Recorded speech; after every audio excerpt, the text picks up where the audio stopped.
roca eterna de Dios, un oasis en medio del desierto, en medio del desierto, en medio del desierto, en medio del desierto, en medio del desierto.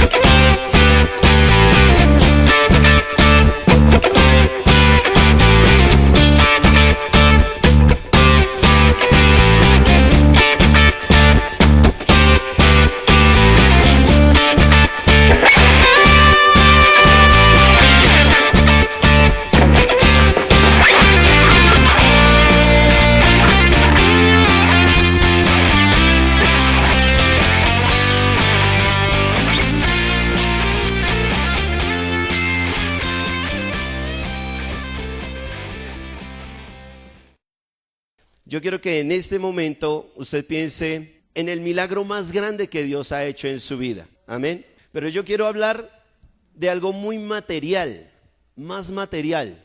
En este momento quiero que piense en el milagro más grande que Dios ha hecho en su vida en el área material, en el área física, si es una sanidad, si fue una bendición económica, si fue el trabajo que de pronto le pidió a Dios durante tiempo y tiene un excelente trabajo, sea el milagro que haya hecho Dios en su vida en esta noche. Quiero que usted piense en eso.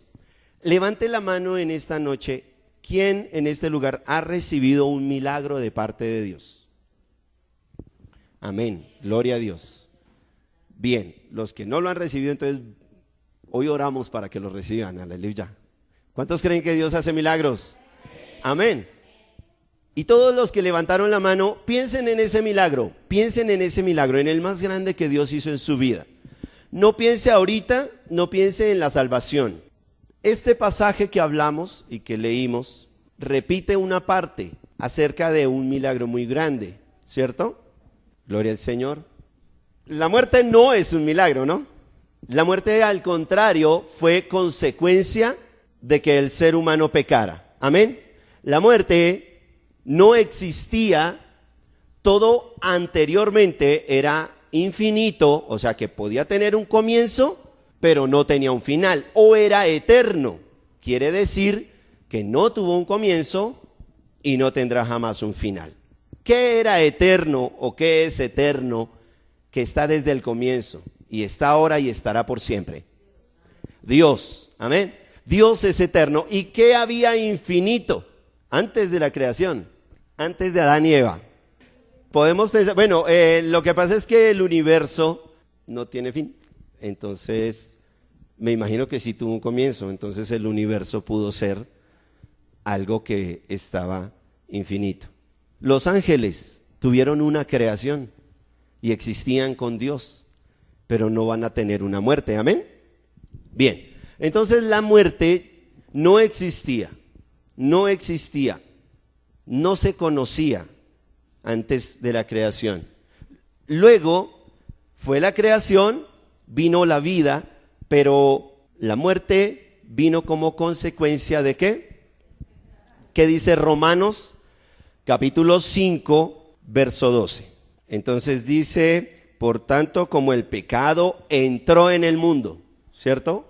El pecado no estaba, el pecado entró en el mundo por un hombre, y por el pecado que entró, la muerte. Así la muerte pasó a todos los hombres por cuanto todos pecaron. Y hay otro versículo que dice, por cuanto todos pecamos, estamos destituidos de la gloria de Dios. Amén. Entonces la muerte no existía, la muerte vino como consecuencia del pecado, y la muerte es un efecto terminal que resulta de la extinción de la vida. Eso sí estaba en el diccionario así.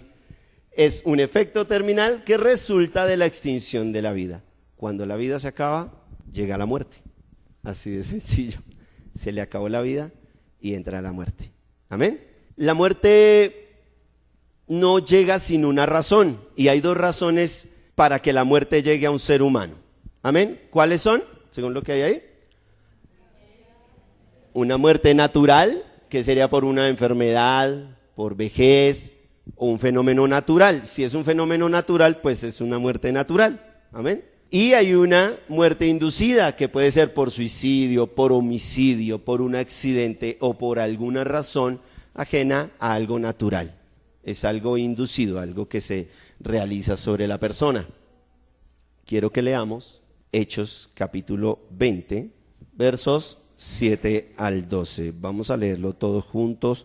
Es una historia de un muchacho que a mí me gusta mucho esta historia porque tiene mucho significado. Amén. Dice el título, visita de despedida de Pablo en Troas. No dice muerte de Eutico, no, porque Eutico fue el que se murió, pero la idea no era esa, era el viaje de despedida de Pablo en Troas. El primer día de la semana, que eso es ¿cuándo? ¿El domingo? El primer día de la semana, reunidos los discípulos para partir el pan, Pablo les enseñaba, habiendo de salir al día siguiente, y alargó el discurso ¿hasta cuándo? Bueno, Pablo se alargó hasta la medianoche y había muchas lámparas en el aposento alto donde estaban reunidos. Y un joven llamado Eutico, que estaba sentado ¿en dónde? En la ventana, rendido de un sueño profundo, por cuanto Pablo disertaba largamente, vencido del sueño, cayó del tercer piso abajo y fue levantado muerto. Entonces descendió Pablo y se echó sobre él y abrazándole dijo, no os alarméis, pues está vivo. Después de haber subido y partido el pan y comido, habló largamente hasta el alba y así salió y llevaron al joven vivo y fueron grandemente consolados. Yo creo que a Eutico ya no le quedaron ganas de sentarse en las ventanas de la iglesia o hacerse en la puerta ya retiradito. Fue fuerte el golpe, era un tercer piso, dice la Biblia, y el chico, de todas maneras, entendamos que él no es el más malo de todos, porque estaba en la iglesia a la medianoche escuchando la palabra. Amén. Gloria a Dios. ¿Cuántos dan gloria a Dios por los niños que están en la iglesia hoy? Gloria al Señor por cada uno de ellos. Porque ellos vienen a escuchar la palabra, sea porque los traen sus padres, sea porque desean venir, de una o de otra manera, son instruidos en la palabra del Señor. Eutico estaba en la ventana escuchando la palabra, se quedó dormido, digamos que contó con la mala suerte de en vez de cabecear hacia adentro del aposento alto y irse allá para adentro, cabeció hacia la calle y pues la cabeza le ganó el peso y se fue al piso. Y murió. Cuando una persona muere, es porque la vida ¿qué pasó? Se acabó. Y una cosa es transmitir la vida y llamamos el milagro de la vida al nacimiento de un bebé, ¿cierto? Pero simplemente no es que todas las mamás hagan milagros, es que las mamás tienen esa facultad de en su vientre transmitir la vida a un nuevo ser. Pero es muy distinto transmitir la vida a crear la vida, porque un milagro es algo que se crea de la nada. Cuando hay una enfermedad, cuando hay un cáncer, ese cáncer invade células y va carcomiendo y va enfermando, y de pronto hay un milagro y resulta que se detiene y las células que están dañadas se sanan. Se crearon nuevas células. Se destruyeron las malas células. Es un milagro. Y el milagro más grande que de pronto yo veo después de la creación del universo y del ser humano y de todo esto, físicamente, es la resurrección. Levantar un muerto y pasarlo de muerto a vivo, me parece a mí que es el milagro más grande que puede existir. Y me parece muy espiritual que haya un muerto y Pablo simplemente se acueste ahí, ore por él, no sé, no detalla mucho de lo que dice, lo abrazó ahí y se levantó con él, tranquilos, está vivo. No digo, ay, no se murió, no, solo está fracturado, no, está vivo. Y el muchacho está vivo. Y luego todos fueron consolados y tuvieron la bendición de llevar a su hijo de nuevo a casa. No sé cuántos han perdido a un ser querido. A mí me tocó también ese dolor. Y es muy triste no poder llevar al ser querido de vuelta a casa. Es muy doloroso. Acuérdese de ese milagro que le dije al principio. Tal vez usted no estuvo muerto y fue resucitado. Pero ese milagro grande que Dios hizo en su vida, Dios tuvo que operar espiritualmente y mover lo sobrenatural para transformar lo que había dañado y ponerlo bien y enderezarlo y arreglarlo y darle una bendición. Por esas razones es que creemos que Jesucristo es digno de toda la gloria, es digno de toda la alabanza, es digno de recibir la adoración. Cuando veía el video que nuestro hermano Jairo traía, yo decía, uy Señor, a veces uno comete esos errores. Tristemente, uno a veces viene a la iglesia y es más lo que grita en la calle y lo que salta y lo que canta y lo que hace, que muchas veces el gozo que deja sentir en la misma iglesia. Amén.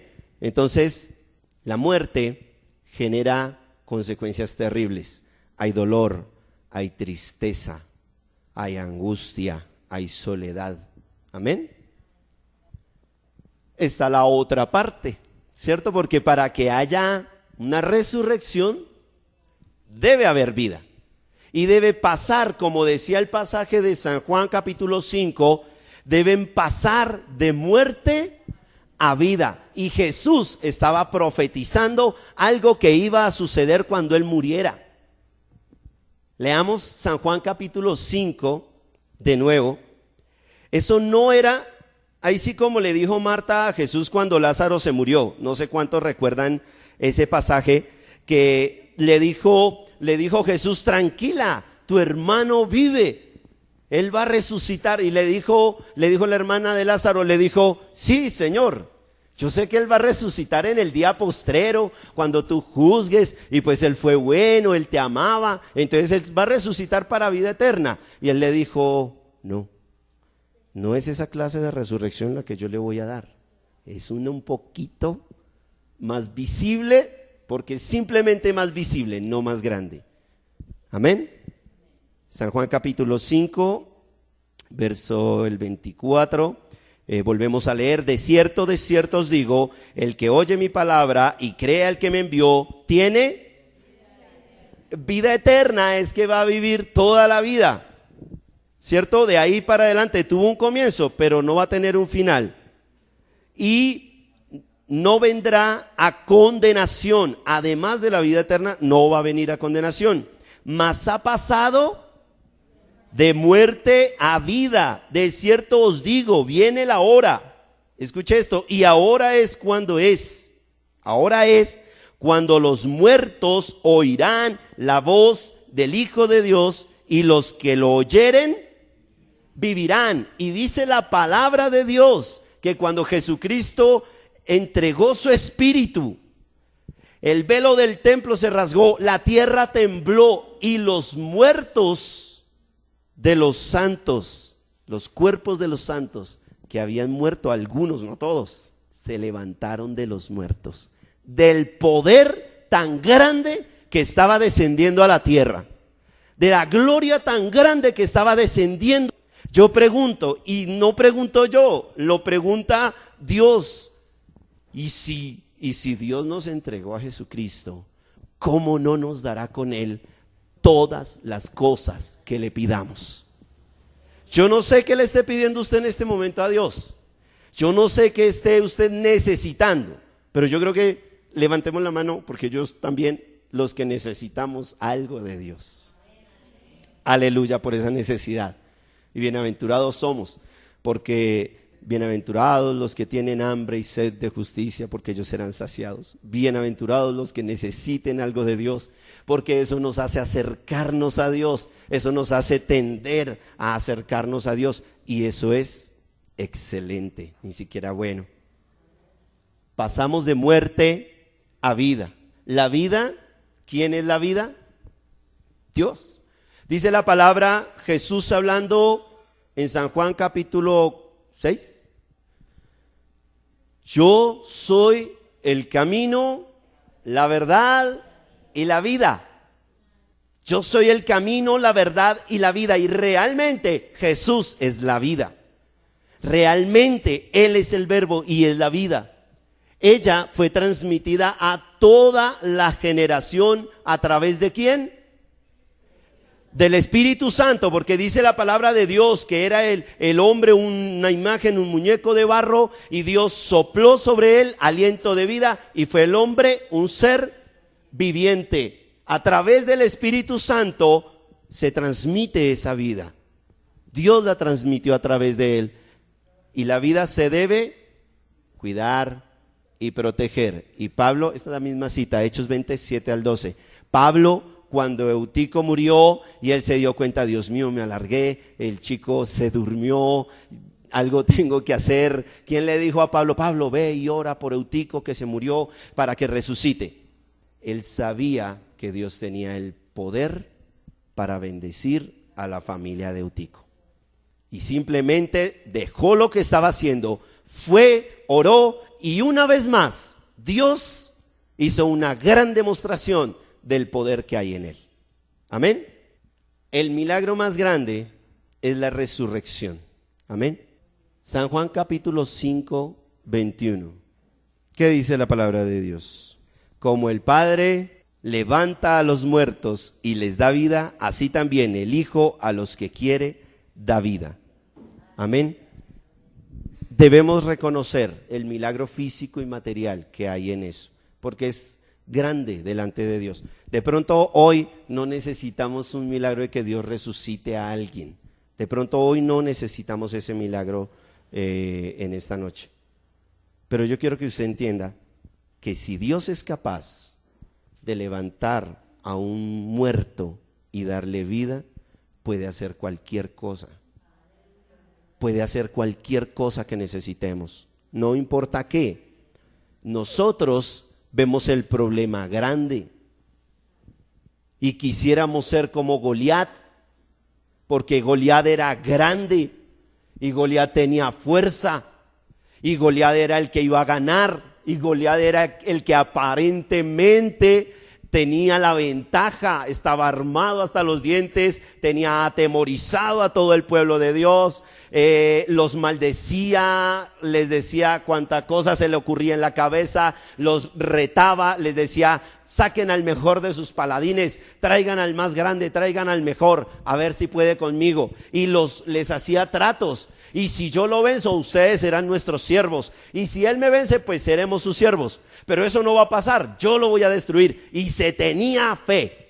Goliat se tenía confianza. ¿Por qué se tenía confianza Goliat?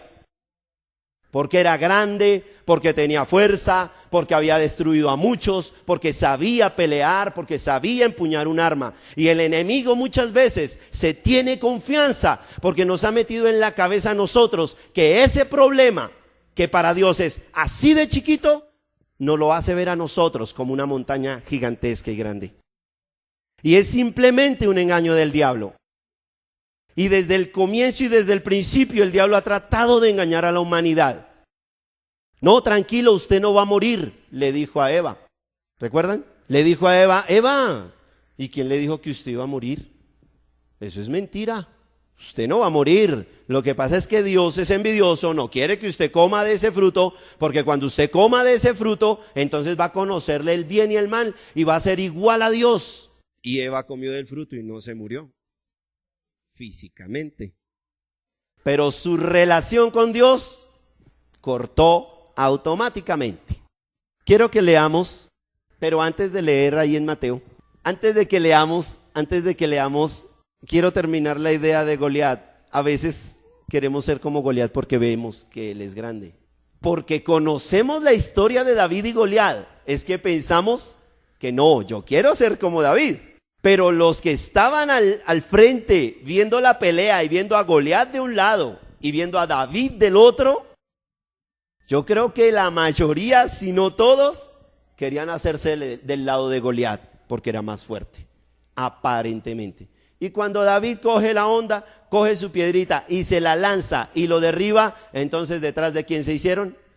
Detrás de David. Porque lamentablemente nuestras emociones y nuestros sentimientos son guiados demasiado por lo que vemos, por lo que escuchamos y no por la fe en Cristo Jesús.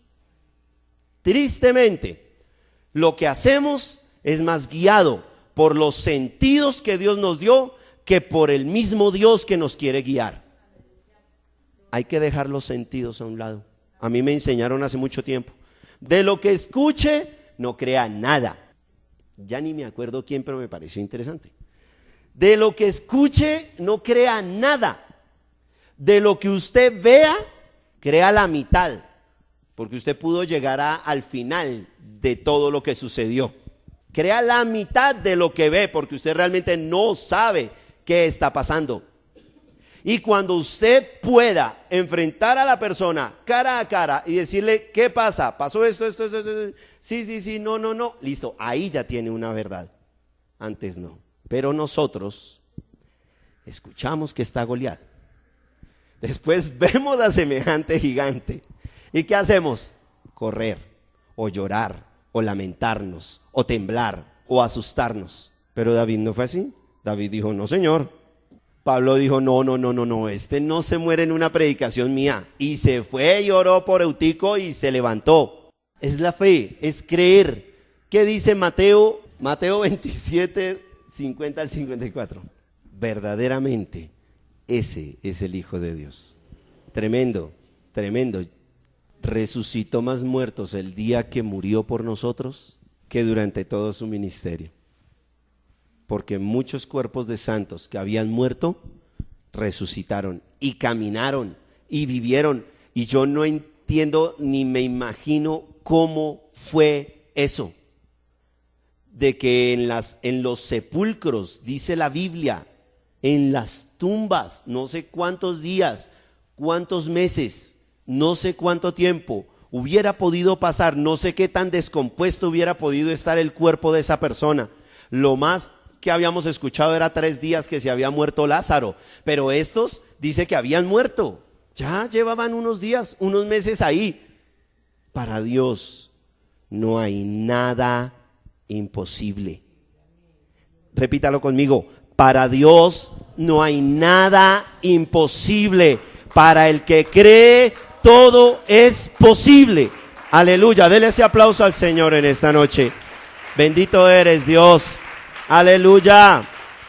La palabra de Dios dice que debemos creer, que debemos tener fe, que debemos saberlo simplemente. El que se acerca a Dios, crea que le hay, crea que existe y crea que galardona a los que le buscan. Si usted ora por una petición, créalo, porque va a suceder.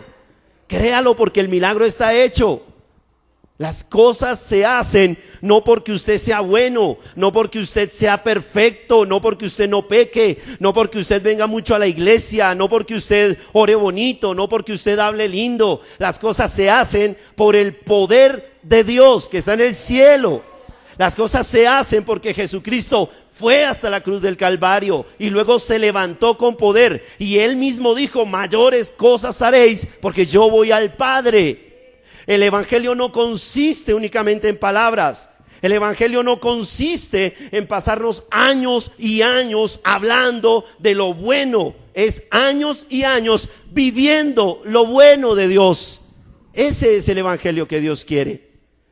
Y no es simplemente de pronto ir ni en contravía ni a favor de una teoría de la prosperidad. No es eso. Es que la palabra de Dios lo dice.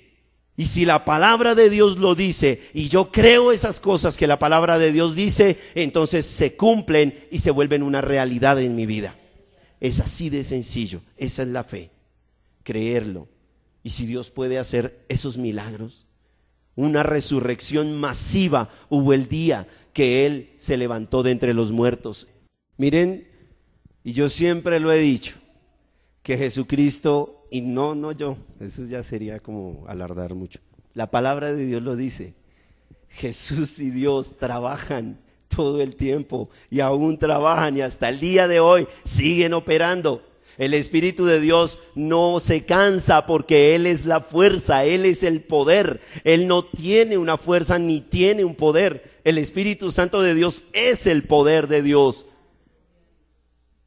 Él no se cansa. Y si hoy oramos con fe, Dios hace el milagro y trae la bendición sobre nuestras vidas. Y si en el mismo momento en otra iglesia están orando por un milagro, también sucede allá. Y si un hermano está de rodillas en su casa pidiendo un favor de Dios, también se le realiza. Él sigue trabajando. Hay miles de millones de personas en el planeta Tierra, y si todos le pidieran, el Señor bendeciría. Porque lo dice la palabra de Dios. Porque dice que el que crea, todo le es posible. El hermano Gonzalo repite mucho una palabra: el que pide se le da, pedid y se os dará. Y es una frase ya común en él. Y uno tiene que pedirle a Dios. ¿A quién más le vamos a pedir? ¿A quién más iremos? Si solo Él es el que tiene la bendición, la palabra de vida. Él es el único, Él es el único. Quiero que veamos en San Lucas capítulo 15, verso 32, que también la muerte no solo es física, sino que en ocasiones damos por muerto todo aquello que se aleja o con lo que no tenemos contacto.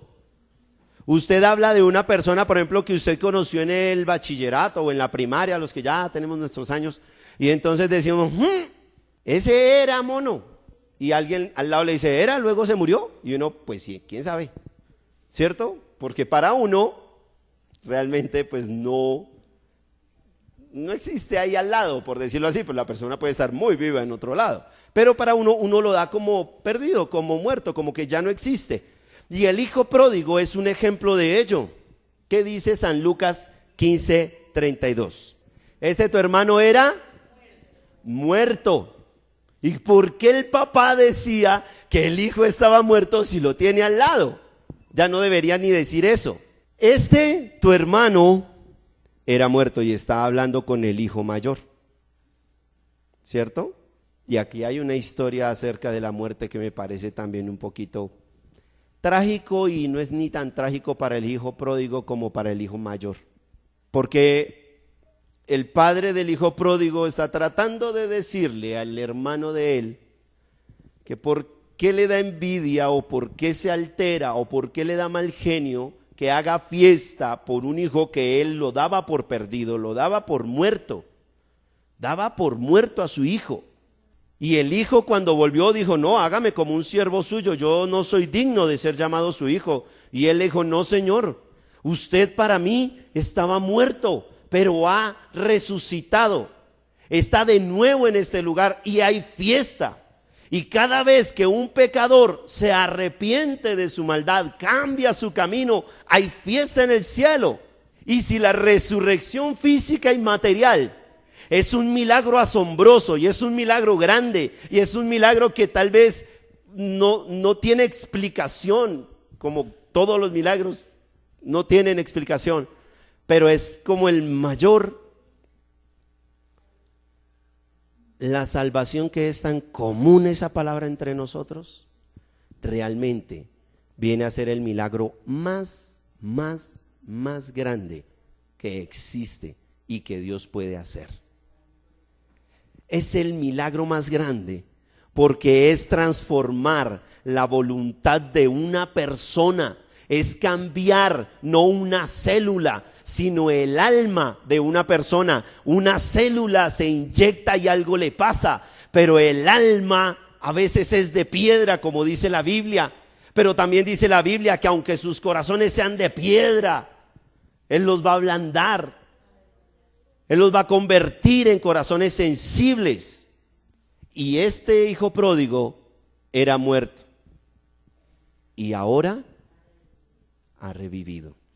Nosotros estábamos muertos, y bien muertos, hermano. De verdad, antes de usted venir a la iglesia, antes de conocer a Jesucristo, realmente estábamos muertos. ¿Quién podía levantarnos de nuestro pecado? ¿Quién podía sacarnos de esa maldad que hacíamos? ¿Quién podía, si al contrario nosotros poco a poco íbamos deteriorando nuestra condición? Poco a poco íbamos dañando todo el plan de Dios en nuestra vida. Pero un día Dios se acercó, o un día no, tal vez muchas veces Dios se acercó a mí, a usted, y le habló y le invitó a la iglesia a través de un hermano, a través de un familiar. Usted vino y se acercó. Ahora hay una tarea: ir a resucitar muertos. Ahora tenemos esa tarea, tenemos ese deber. Dice la Biblia que así como habéis recibido de gracia debemos ir y entregar también lo que hemos recibido. Y si hemos recibido la salvación, y si Dios me resucitó espiritualmente de entre los muertos, entonces yo tengo una responsabilidad con Dios de ir y orar por esos muertos espirituales y ayudarles a revivir. Esa es la tarea, esa es la función. Que si usted quiere hacerlo en su casa invitando gente, bien. Que si quiere ir a donde el vecino invitarle un chocolate, vaya y hágalo, inviértale. Pero esa es la tarea que Dios quiere que hagamos. Dios quiere que nosotros vayamos y convenzamos a la gente de que está muerta en sus pecados para que resucite. Amén. El hijo pródigo estaba comiendo lo que dejaban los marranos. Estaba comiendo, tratando de quitarle a los marranos la comida de ellos. Yo no sé si usted alguna vez se ha puesto a imaginarse, no solo como nos enseñaron en la escuela dominical, los marranitos gorditos, rosaditos, y el muchacho ahí al lado. Yo creo que ese dibujo ni lo he visto, porque es como brusco, como fuerte, que un muchacho esté comiendo la lavaza que le sirven a un animal. En ese entonces el marrano allá era como lo peor. Aquí sería, si lo transformamos a Bogotá, sería como comer la lavaza que le dan a los perros de los restaurantes. Haga de cuenta, ¿usted le metería la mano a eso? Pero muchas veces espiritualmente le metemos la mano a la lavaza que nos da el mundo. Y tristemente, dentro de la iglesia, hoy en día, podemos estar muertos espiritualmente. Dentro de la iglesia podemos estar viviendo un evangelio conformista, podemos estar viviendo un evangelio de mentiras, porque dice la Biblia, hay camino que al hombre le parece derecho, pero su fin es un camino de muerte. Por eso fijémonos bien cómo andemos, no como los del mundo, sino como hijos de luz. Amén. Incline su rostro en esta noche. Ahí donde se encuentra, desde el más pequeñito, los niños, inclinen su rostro en esta noche, los jóvenes, los adultos, los ancianos, inclinemos nuestro rostro delante de Dios en señal de humillación delante de Él. Y piensa por un momento en esa resurrección que Cristo quiere efectuar. Cuando nosotros somos niños y adolescentes en la iglesia, hay un paso que no es tan sencillo de dar, y es realmente aceptar a Jesús en el corazón. Cuando nosotros somos adolescentes o jóvenes en la iglesia y hemos simplemente aprendido a estar en una iglesia, simplemente hemos aprendido a ir a una iglesia porque nuestros padres nos llevaban, porque nuestro tío, nuestra abuela nos llevaba, y muchas veces simplemente hemos aprendido a asistir a un sitio. Y yo quiero en esta noche hacer una invitación a aquellos jóvenes o niños que realmente entienden la diferencia entre asistir a una iglesia y aceptar a Jesús en el corazón. Porque tú puedes vivir dentro de la iglesia si quieres. Yo en algún tiempo vivía en el segundo piso de la iglesia, pero eso a mí no me hacía santo, eso a mí no me hacía bueno. Luego, cuando acepté realmente la palabra y fui transformado, entonces sí servía. Yo quiero hacer esa invitación, y si algún joven, algún adolescente o algún niño quiere levantar su mano y decir: yo quiero aceptar al Señor Jesús, yo le pido que levante su mano en esta noche. Y vamos a hacer una oración firme, y vamos a hacer una oración seria, y vamos a dedicar y a santificar nuestra vida en esta noche. Bendito es tu nombre, Jesús de Nazaret. Yo te adoro y te bendigo. Todos con los ojitos cerrados. Gloria al Señor. Bendito es el Señor. Yo hago de nuevo esta invitación. Si algún niño o adolescente quiere aceptar a Jesús en su corazón, yo le invito a que levante su mano en esta noche. Gloria al Señor, aleluya.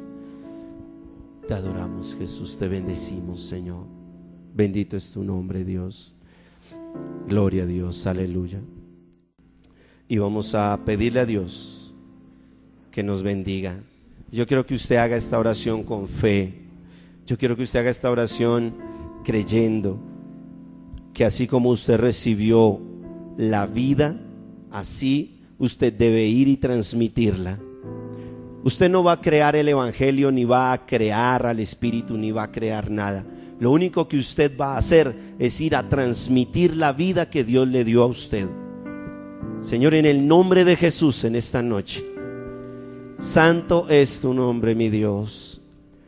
Si en esta noche tú crees que has sido llamado y que esta palabra te invita a hacer eso, yo te pido que levantes tus manos, que las levantes al cielo, y vamos a orar y vamos a pedirle al Señor en el nombre de Jesús de Nazaret.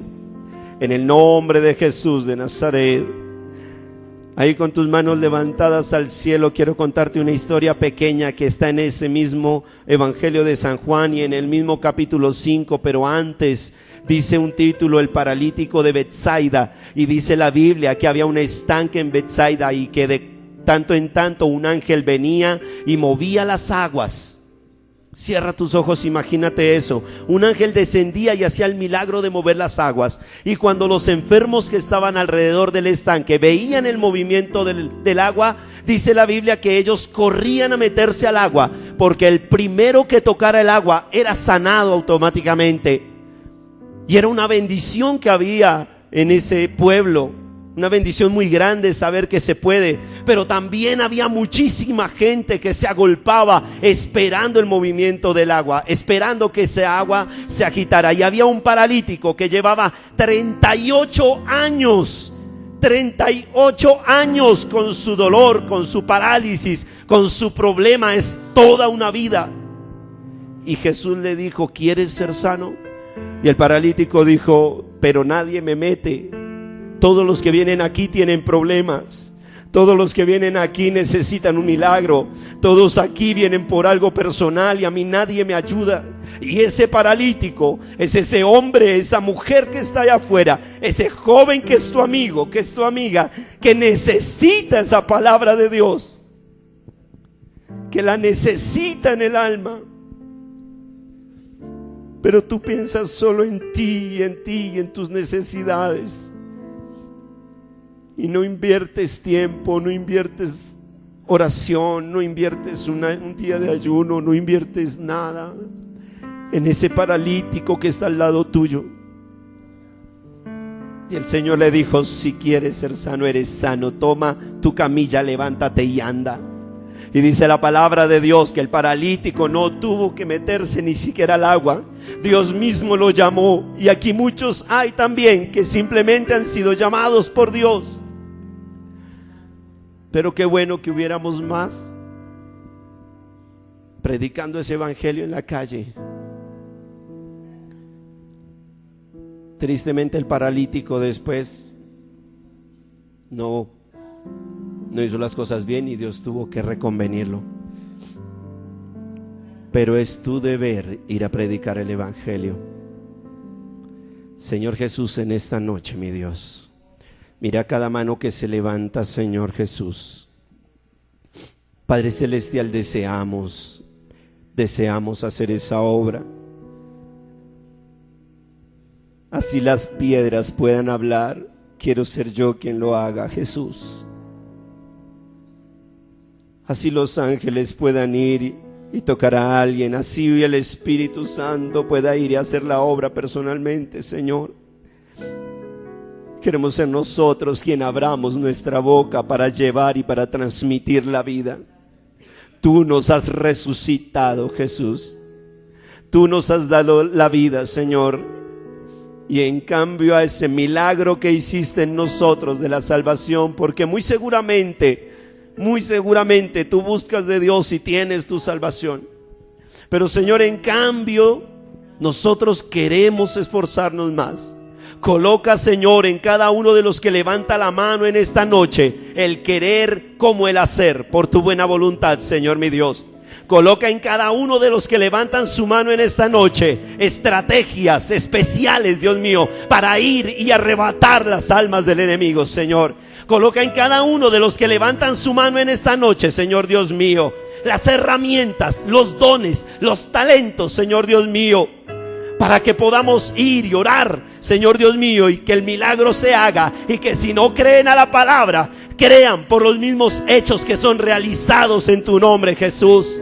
En el nombre de Jesús de Nazaret. Y en esta noche, Señor mi Dios, oro, Padre Celestial, para que tú hagas el milagro sobre esta iglesia, roca eterna de Dios, Señor. El milagro de la salvación todos los días, Señor. Que nos levantemos, Señor, cada mañana con ese milagro en nuestras vidas. Que nunca nuestro nombre sea borrado de ese libro, Jesús de Nazaret. Y que podamos, Señor Dios mío, día a día transmitir esa vida a otros en el nombre de Jesucristo. En el nombre de Jesucristo de Nazaret, mi Dios. En esta noche, Señor Jesús, mi Dios, opera sobre tu pueblo también, Señor mi Dios. Si tú tienes fe de que tu milagro se va a hacer, en esta noche lo vas a recibir, no porque yo lo diga, sino porque el Señor Jesús te lo mandó a decir, sino porque el Espíritu Santo está en este lugar y quiere bendecirte y quiere que tú conozcas de su poder. En el nombre de Jesús de Nazaret, en el nombre de Cristo. Si necesitas una bendición en tu vida, yo te pido que coloques tu mano en el corazón y vas a orar por esa petición. Vas a orar conmigo por esa petición en el nombre de Jesús de Nazaret. Coloca tu mano en tu corazón y en el nombre de Jesús de Nazaret dile: Señor Jesús, en esta noche yo presento mi vida delante de ti. Está mi corazón, límpialo, porque quiero ser un hijo tuyo de limpio corazón. Y con mi corazón limpio, hoy presento mi necesidad delante de ti. Y en el nombre de Jesús, dice tu palabra que tú harás el milagro. En esta noche, en el nombre de Jesús, declaro mi bendición. En el nombre de Jesús, declaro libre el camino para que descienda sobre mi vida, para que descienda sobre mi hogar, para que descienda sobre mi casa, en el nombre de Jesús de Nazaret. Mi Dios, en esta noche, cada uno de aquellos que ha hecho esta oración, que ha colocado su mano en su corazón, en el nombre de Jesús, en ese acto de fe, Señor, yo declaro que recibe su bendición. Yo declaro, Señor Dios mío, que en este momento, en este preciso momento, está descendiendo ese fuego de tu Espíritu Santo. Está descendiendo, Señor Dios mío, tu gracia. Está descendiendo tu misericordia. Está descendiendo la sanidad. Está descendiendo esa unión familiar. En el nombre de Jesús, recibe el milagro. Aprópiate de él. Recíbelo en el nombre de Jesús. Yo oro en esta noche, Señor Dios mío, porque este pueblo te ama, y porque te ama está en este lugar, Señor, y porque te ama, Señor Dios mío, tu palabra guarda y se esfuerza, y entonces tú nos amas. En el nombre de Jesús de Nazaret, por ese amor, en el nombre de Cristo Jesús, recibimos tu bendición. Gloria a Dios. Dale fuerte ese aplauso al Señor. Dios te bendiga, nuestro pastor con nosotros. Aleluya. Gloria a Dios, aleluya.